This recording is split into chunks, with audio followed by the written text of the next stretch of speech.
All right, my fellow agents, welcome back. It is I, X7, your host of Monstrous Mayhem and the host of Zenorama, the podcast of heroes and monsters. Last night, Svengoolie aired Tarantula from October 29th, 1955, the 80-minute movie in a 2.5-hour time slot. And I watched some of it, the beginning, some of the middle, and the end, the good parts. And I also watched it the day before so I could review it here. But before we get too much further into any of that, please like, share, subscribe, leave a comment. Let me know what you think about this movie. There's only two of the giant spider movies that were made in the 50s. This one is superior to Earth versus the Spider in most aspects, though I really like Earth versus the Spider as well. And let me know if you like one or the other. We'll get around to reviewing Earth versus the Spider, I'm quite sure. But having said all that, please listen a little bit longer than normal. It really helps out the algorithm. And if you're ready, let's roll. Or let's crawl, as the case may be.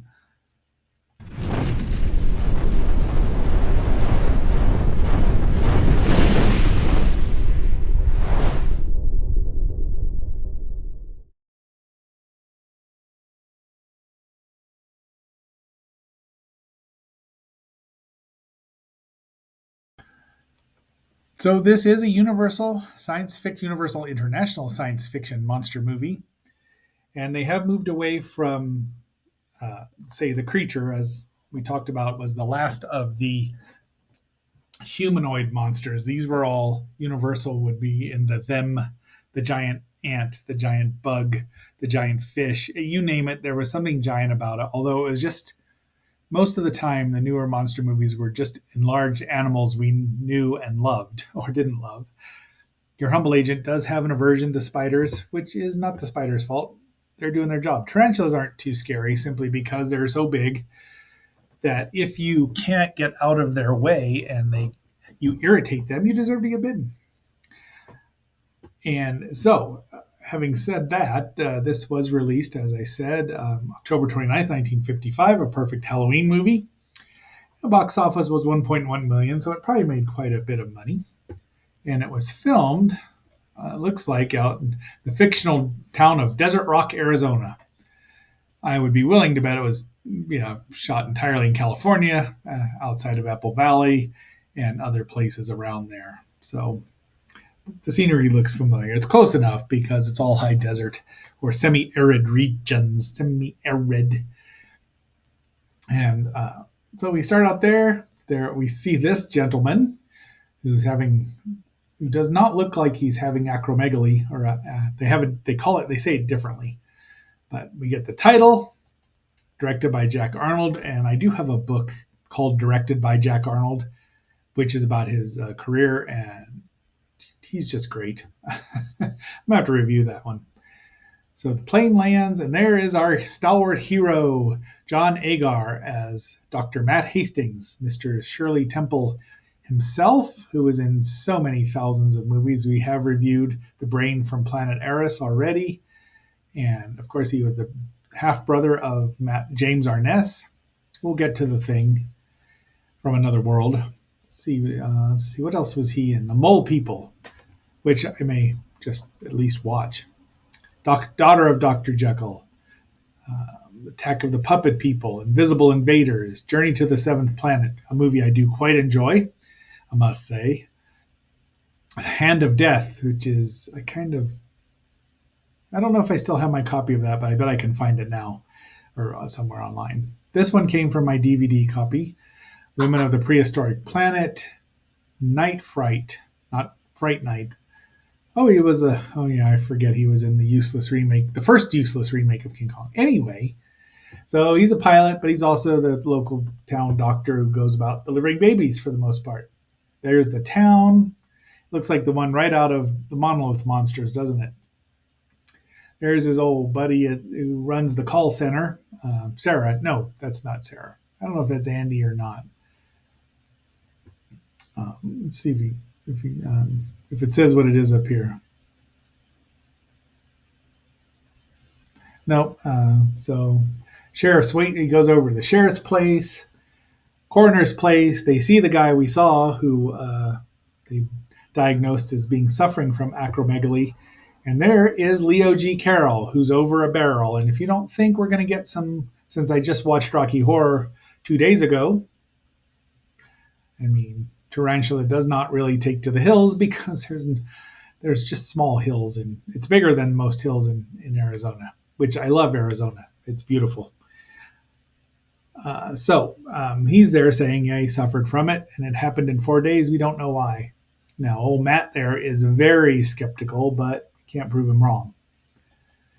So now we see Dr. Deemer there with his giant guinea pig, a small tarantula, and then the big one after 22 days of his injection. So he's working on a chemical that makes animals bigger so we'll have more food, right? I mean, not a bad thing, but it is a bad thing, really.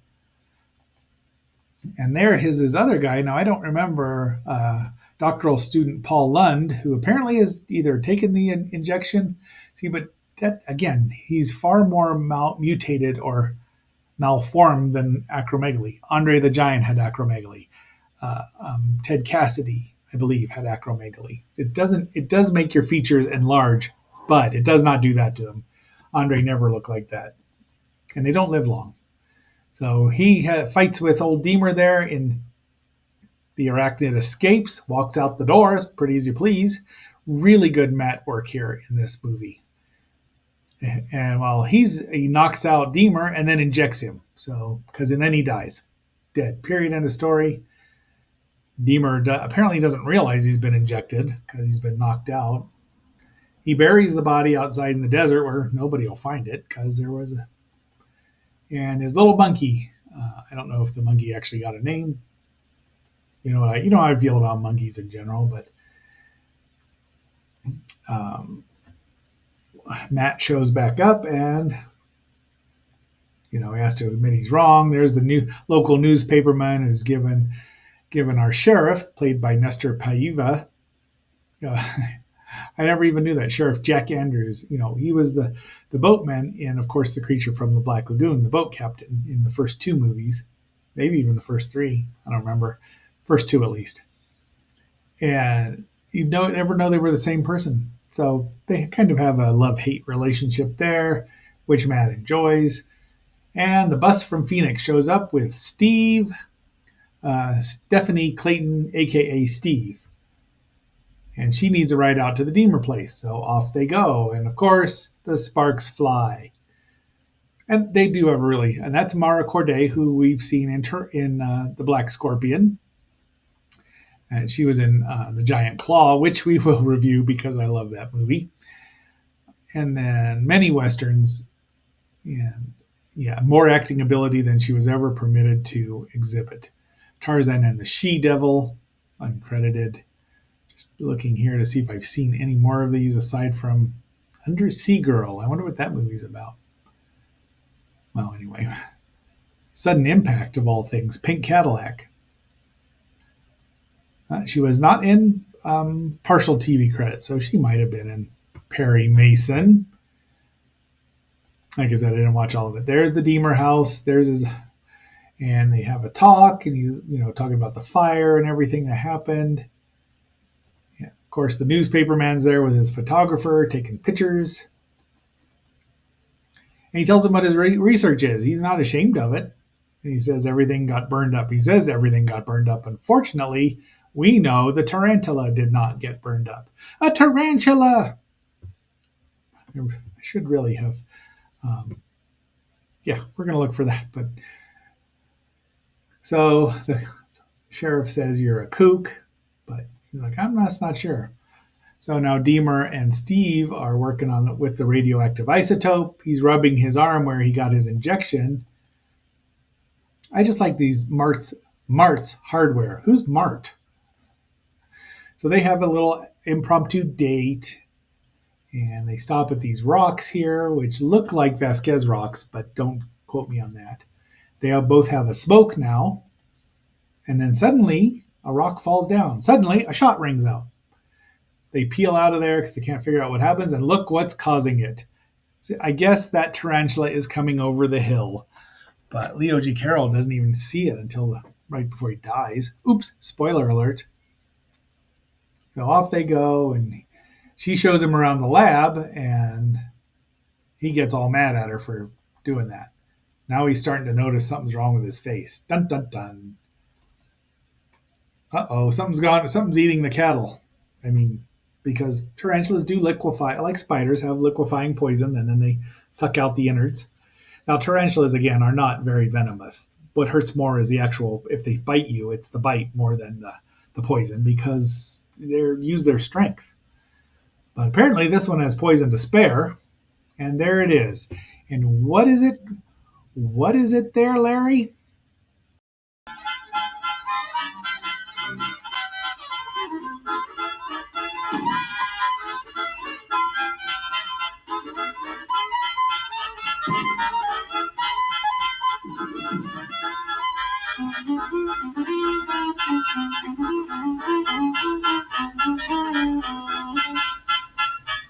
A tarantula! Get away from me!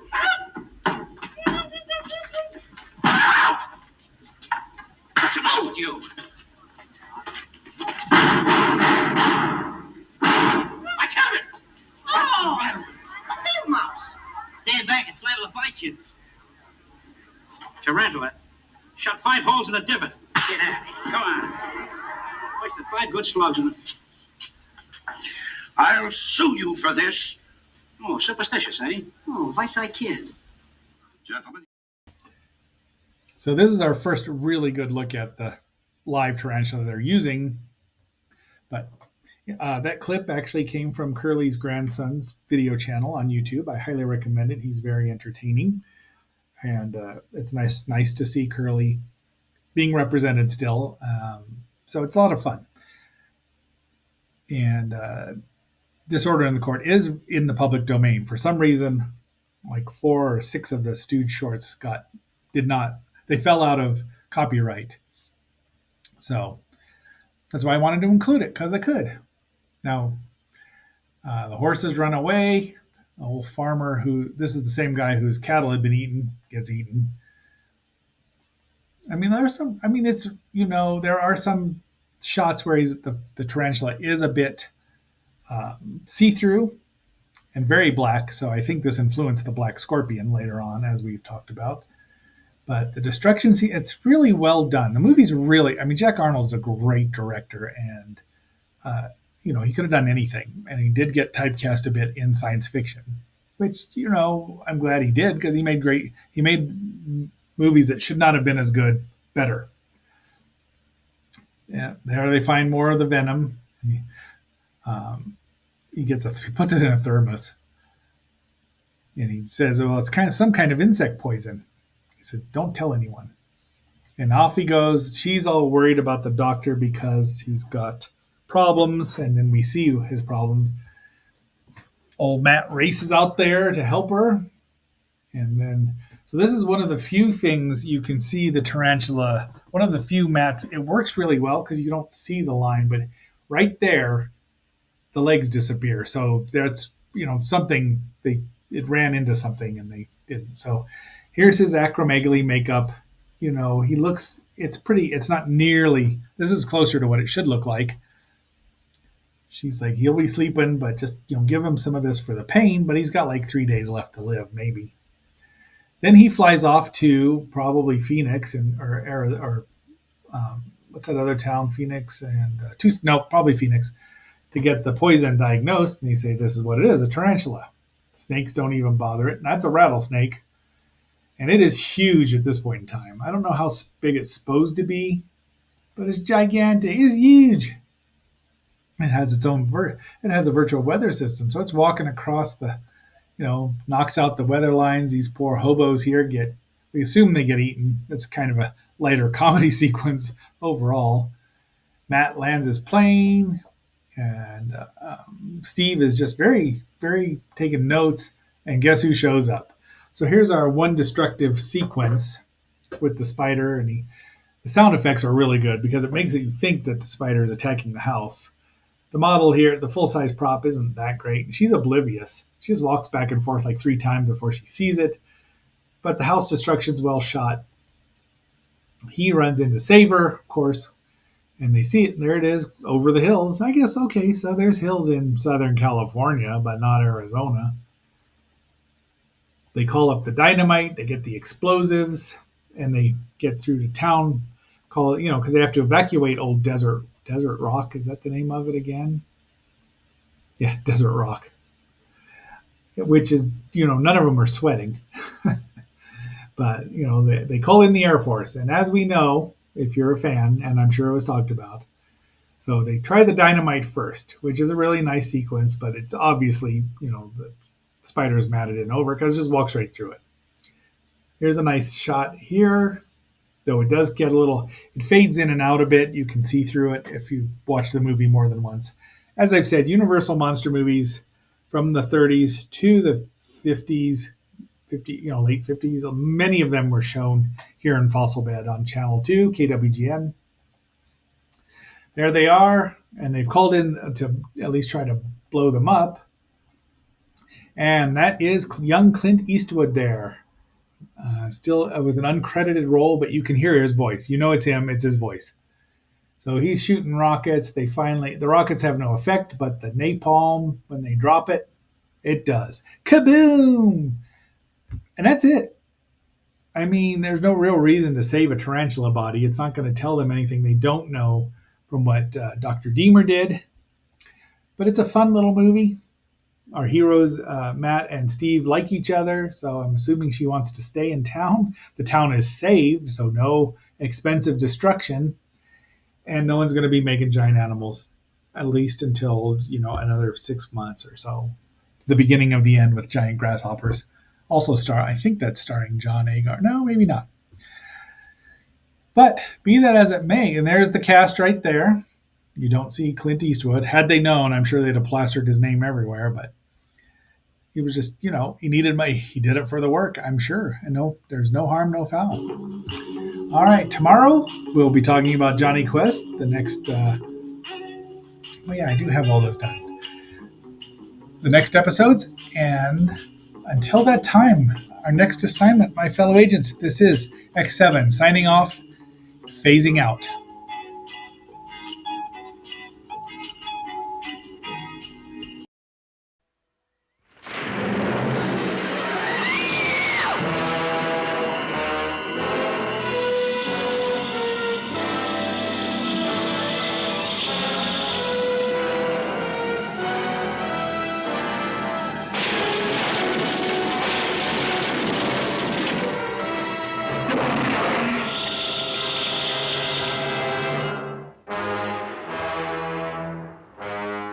What if circumstances were to magnify one of them in size and strength, took it out of its primitive world and turned it loose in ours?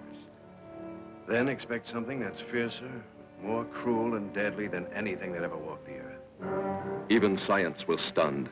The new atomic miracle should have been mankind's greatest boon. Instead, when such power to cause phenomenal growth proved dangerously unstable, man was confronted with his most shocking blunder.